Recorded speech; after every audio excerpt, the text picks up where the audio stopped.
और नेटवेब को लेकर के आते हैं।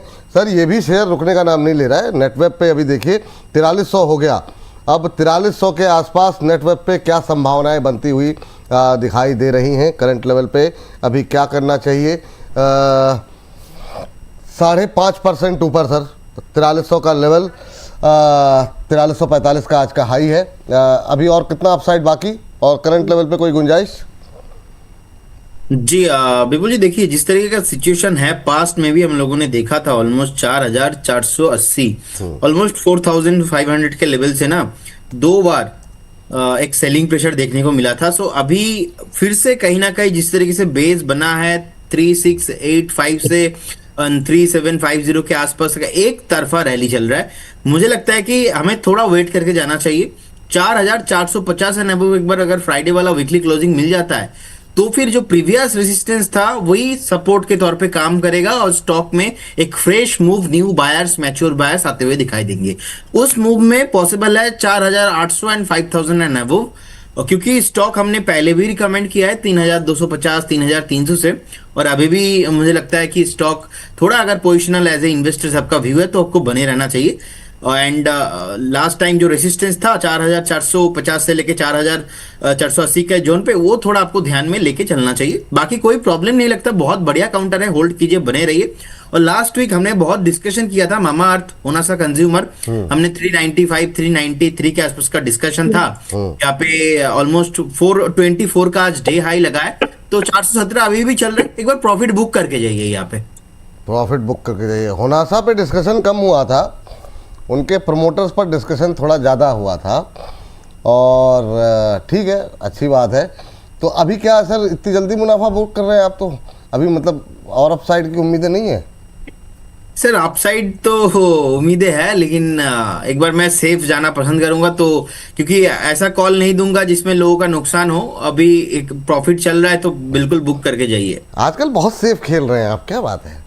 क्योंकि सर सेफ खेलने का टाइम है, एग्रेसिव खेलेंगे तो लोग लपेट लेंगे आजकल, अभी वो टाइम ही नहीं है। अब लपेटे जब में टाइम आना नहीं होगा फिर चाहते से। हैं रचित सर, ये लपेटे में आना नहीं चाहते, सेफ नहीं खेल। सर, लपेटे में आना नहीं चाहते। और मैं आपको बताऊं, सेफ्टी नेट इनका इस तरीके से बढ़ता जा रहा है। अभी कुछ दिनों पहले ही मैं देख रहा था, मेरे को कुछ बात समझ में आई नहीं, फिर आई रियलाइज कि साहब तो इतने सेफ खेलने लग गए हैं कि बहुत सारी जगह इन्होंने जाना बंद कर दिया है। इनका अच्छा। ब्रांड विजिट जो हो रहा है वो हाँ? अच्छा। हाँ, इनकी ब्रांड जा रही है, साहब नहीं जा रहे हैं। एंड ही इज लाइक, अब मैं बैक सीट पे हूँ और सर मैं समझ रहा हूँ, क्योंकि अब जिस तरीके से सारी बातें हो रही हैं, कभी टिप्स म्यूजिक, कभी सारेगामा और कभी गजल, तो साहब और भी चीजों में बहुत बिजी हैं, तो चलने दीजिए, अभी उम्र है इनकी। नहीं तो ठीक है, पर आज के युग में भी गजल सुन रहे हैं, ये बड़ी बात है। नहीं, आज के युग में गजल सुन रहे हैं और गजल क्यूपिड पे बाइकॉल भी बहुत देते हैं। हाँ, मैनकाइंड और क्यूपिड पे बाइकॉल भी बहुत देते हैं। बहुत देते हैं सर, बहुत देते हैं। अब मैं तो यही कहूंगा कि टीबीसी और टाइटन की ओर नजर डालना चालू कर दें तो अच्छा रहेगा, वरना इसी तरीके से सारा मामला चलता रहा तो थोड़ा सा। हाँ चलिए, अब देखते हैं भाई, अब अपना अपना जीवन है और आगे बढ़ते हैं और अगली टिप्पणी लेकर के आते हैं। और अब सर जरा एक शेयर छूट गया, अच्छा वो है विप्रो। अंशु सर का नंबर है। अंशु सर देखिए, और इसको इस बार छोटे शेयर में भी डिस्कस करेंगे क्योंकि रेंज के आसपास ही है।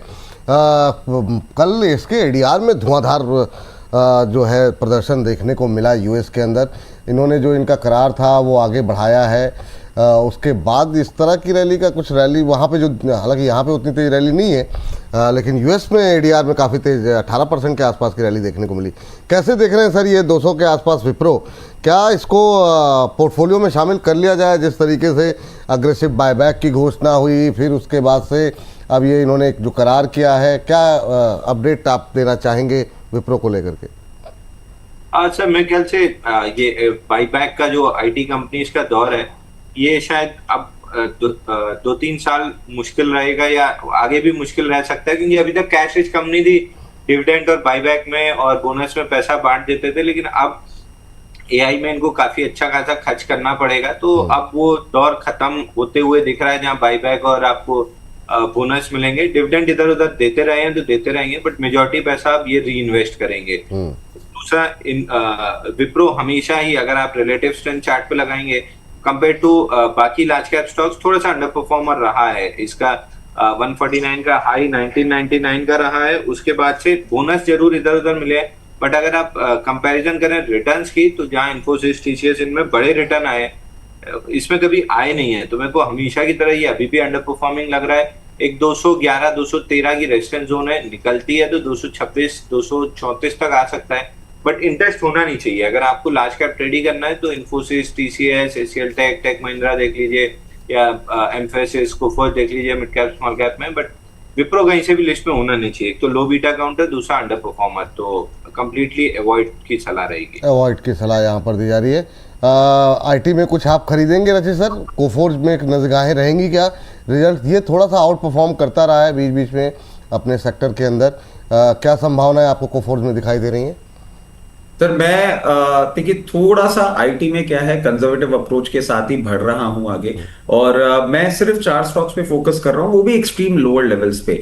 मैं Tata consultancy, Infy, HCL tech और विप्रो के साथ जाऊंगा, लोअर लेवल पे पोजीशन अपनी बनाता हुआ दिखूंगा।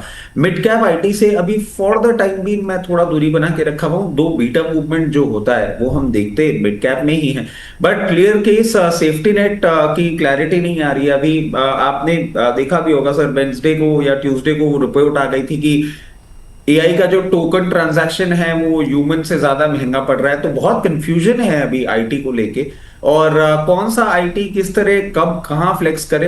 इन चारों के साथ भी सिर्फ इसीलिए जाना चाहूंगा कि इनके पास अच्छा कैश है to fund the future momentum, तो मैं सिर्फ 4 के साथ जाना चाहूंगा। अदरवाइज जो अंशुल भाई की स्ट्रैटेजी है कि आईटी इंडेक्स आप लोअर लेवल पे ले लें, so you get a complete coverage, अगर वो भी करना चाहें तो it's a good strategy to be with. चलिए ठीक है। अंबाला मैम जरा फटाफट ग्रो देखिए, इंट्राडे हाई पे ट्रेड करता हुआ शानदार मोमेंटम, 1% की तेज़ी देखने को मिल रही है, और जिस तरीके से इसमें रिकवरी आ रही है, क्या अगले हफ्ते के लिए लेके जाएं क्या इसको? यस, लेके जा सकते हैं। 165 should be the stop loss, current price 189। हाँ जी, ठीक तो है? आवाज आ रही है? नहीं, आवाज़ कट जा रही है, बाकी ठीक तो है, बात सही है, तभी तो मैंने पूछा आपसे। लेकिन यहाँ स्टॉप लॉस टारगेट हाँ, मतलब स्टॉप लॉस टारगेट क्या रखा जाए जी? मतलब ले जा सकते हैं कि सवाल तो आप उत्तर आप ही देंगे ना जी? मतलब ठीक तो है, मतलब म्यूट नहीं है, आई मीन टू से फ्रॉम माय साइड। एनीवे 189 पर है, बाय कर सकते हैं। 165 का stop loss, actually 170 stop loss is enough now, क्योंकि प्राइस एक रेंज में आकर के समय बिता रहा है, तो बहुत छोटा स्टॉप रख के ही करना चाहिए, क्योंकि अभी यहाँ से फुट अगर ऊपर की तरफ तो अच्छा खासा अपसाइड मूव बनेगा, तो भाई सस्ते छोटे स्टॉप पर हम निकल जाए। 189 के भाव पर बाय है, 170 का स्टॉप लॉस लगाकर आपको 95, 210, 250 ये 3 टारगेट्स के लिए इसमें ऐड करना चाहिए, लेकिन स्टॉप छोटा रखिएगा, जितना बताया उतना रखिए तो इनफ है। और एक्सरा था क्योंकि चला हुआ स्टॉक है, थोड़ा सा वॉलेटाइल भी है, तो हाफ एक्सपोजर पर यस बाय कर सकते हैं। ठीक, आज बड़े तनाव में लग रही है मैम, कुछ खास बात? नहीं, एक तो आपकी आवाज़ समझने में बड़ी समस्या आ रही है, थोड़ी सी जो है वो इंटरनेट का थोड़ा सा इफेक्ट, इंटरनेट थोड़ा सा स्मूथ नहीं चल रहा है ना, तो थोड़ा सा एक्चुअली दिख जाता है चेहरे पर। एनीवे हाँ, वही मतलब यार स्क्रीन पर ले आइए ग्रो 170 का, क्योंकि थोड़ी सी आवाज़ क्रैक हो रही थी, तो एक बार दर्शकों को पता लग जाए। 170 का stop loss, target 195, 210। Time frame क्या बताया मैम आपने? 3 महीने पहले टारगेट के लिए तो 1 मंथ मैक्स। हाँ, वही मैं कहूँ। मैम 190 पे चल रहा है, 5 रुपए चलने के लिए महीने भर लग जाएंगे, और ये थोड़ा सा जाती नहीं है मतलब 195। हाँ, पहला अच्छा, टारगेट मैंने 195 टारगेट पुराना वाला शायद बता दिया है। 210 रखिए पहला टारगेट आपका, पहला टारगेट आप 210 रखिए, जिन्होंने अब बाय करना है। सॉरी वो पुराने टारगेट्स थे, तो इसीलिए 210 and 240 should be your targeting point. 195 को नहीं, आप लोग 210 240 को टारगेट करेंगे। 210 240 सेम है 170। चलिए 210 240 के टारगेट रखिए, 170 का स्टॉप लॉस, अभी चल रहा है 189 के आसपास, रखिए नजर यहाँ पे। HFCL लेकर के आ जाते हैं फटाफट सर के लिए, प्रदीप सर के लिए। सर जरा HFCL पे एक नज़र डालिए। प्रदीप सर कैसा लग रहा है ये? मतलब इसकी चाल तो रुकने का नाम ही नहीं ले रही, जब लगता है कि अब बहुत भाग गया रहने देते हैं, फिर अगले दिन अफसोस होता है यार इस पर मतलब जो है कोई बाय कॉल नहीं आई। 3% फिर आज ऊपर हो गया है, 1 महीने में अब ये रैली हो गई 67% की, क्या करें सर? सर इसको ना जितना भागना था ऑलरेडी भाग चुका है, और अभी जो भाग रहा है एकदम इसका एकदम थर्ड लेवल पे चल रहा है, मतलब एकदम यहाँ से कभी भी सेलिंग प्रेशर आ सकता है। हमने बाई कॉल दिया था 142 145 से, आई एम आउट। अभी तो मैं ये 200 भी हो जाए 250 भी हो जाए, क्योंकि यहाँ पे बाई करना मतलब मैं स्टॉप लॉस यूज नहीं कर पाऊंगा और कभी भी नीचे आ सकता है। सो इसीलिए क्योंकि मैं अभी थोड़ा सेफ जाना पसंद कर रहा हूं, क्योंकि गेम में इंपॉर्टेंट है एग्रेसिव भी होना, सेफ भी खेलना। अभी थोड़ा डिफेंसिव होना, डिफेंसिव खेलना बहुत इंपॉर्टेंट है। अब एग्रेसिवली जाना इस बाजार में रिस्की हो सकता है, क्योंकि इंटरेस्ट यही पे इन्वेस्टर्स के लिए ही है। अब यहाँ पे मैं बोलूंगा आप बाई बिल्कुल भी मत कीजिए, चाहे यहाँ से आप 195 200 ही क्यों ना हो जाए, कोई प्रॉब्लम नहीं है। स्टॉक को नीचे आने दीजिए। दुनिया में ऐसा हमने बहुत बार देखा है, ऐसा कोई स्टॉक नहीं है जो एक तरफ आपको रैली मिलेगा। तो यहाँ पे बिल्कुल प्रॉफिट बुकिंग आना है, आज नहीं तो कल, नहीं तो परसों डेफिनेटली आना है। एक बार एक ट्रेलिंग स्टॉप लॉस यहाँ पे 165 के लेवल पे मैं मेंटेन करना पसंद करूंगा और होल्ड करना पसंद करूंगा। अदरवाइज अगर किसी को अभी प्रॉफिट बुक करना है तो अभी प्रॉफिट बुक करके जाइए, कोई बाई रिकमेंडेशन नहीं रहेगा। 125-30 तक अगर नीचे आता है then we should buy, otherwise एक बार वेट करके जाइए। चलिए ठीक है। सर जाते जाते अंशुल सर डिस्क्लोजर के साथ साथ दो स्टॉक्स देख लीजिए। एक तो एनएमडीसी के रिजल्ट्स आए थे, उसके बाद अब क्या करना चाहिए, 91 के आसपास अभी ट्रेड करता हुआ, और एक सम्मान कैपिटल भी सर देख लीजिएगा। कितना आप सम्मान यहाँ पर दिया जाए इसको, और क्या अभी यहाँ पर और रैली की। अच्छा अंशुल रचित सर कुछ कह रहे हैं? जी सर। अंशुल भाई के जाने से पहले मैं ये बात एक कोरिलेशन जरूर दिखाना चाहूंगा कि अभी ये बात कर रहे थे क्यूपिड की और मैनकाइंड की, और ये सर आजकल आप प्रदीप भाई के अगर कमेंट्री देखेंगे ना तो गेम की बहुत ज्यादा बातें होती है कि बहुत एग्रेसिव होना होता है कई बार गेम में, और डिफेंसिव भी प्ले करना पड़ता है। तो ये अंशुल भाई अगर जाते जाते कुछ प्रकाश डाल के जाए तो मैं भी समझ पाऊं कि एग्जैक्टली कहना क्या चाह रहे हैं। चलिए आजकल तो ये यूनाइटेड स्पिरिट के चार्ट भी काफी डिस्कस कर रहे हैं। सम्मान कैपिटल पे आ जाए। सम्मान कैपिटल सर 181 रुपए का टारगेट था, जो लेवल हमने डिस्कस किया था, हमने बाई नहीं दिया है, बट 157 का ब्रेकआउट था। 181 का टारगेट उस ब्रेकआउट का बनता है 181 191, तो 181 आ रहा है, वहां पे एक बार रिव्यू कर लेंगे। अगर वहां पे नहीं रुकता है इसमें भी क्या ग्रोथ जैसी संभावनाएं दिखाई दे रही है 200 तक की सर, क्या नहीं? सर 181 नहीं अटका तो 191, उसके बाद फिर लेवल रिवाइज करेंगे। तो पिलर 2 पोस्ट वाला ट्रेड है, फिलहाल के लिए इतना ही दिख रहा है। दूसरा एनएमडीसी 77 हफ्ते पहले बेस बनाया, फिर उसके ब्रेकआउट के बाद 14 हफ्ता बेस बनाया। दोनों का टारगेट 87.7 कंप्लीट करने के बाद 6 हफ्ते से 3 6 7वां हफ्ता है जहां पे बेस फॉर्मेशन है।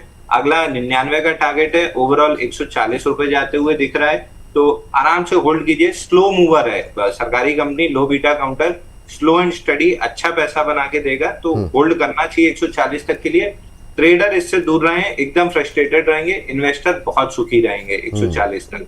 बाकी जो भी इंडेक्स या स्टॉक हमने डिस्कस किया सर, कोई भी पर्सनल पोर्टफोलियो में नहीं है, कंपनी क्लाइंट और दर्शकों के पास हो सकते हैं, बट किसी तरह का कोई कॉन्फ्लिक्ट ऑफ इंटरेस्ट नहीं है। बहुत बहुत शुक्रिया, बहुत बहुत धन्यवाद सर। हैप्पी वीकेंड और अवतरण दिवस की एक बार फिर से ढेर सारी शुभकामनाएं।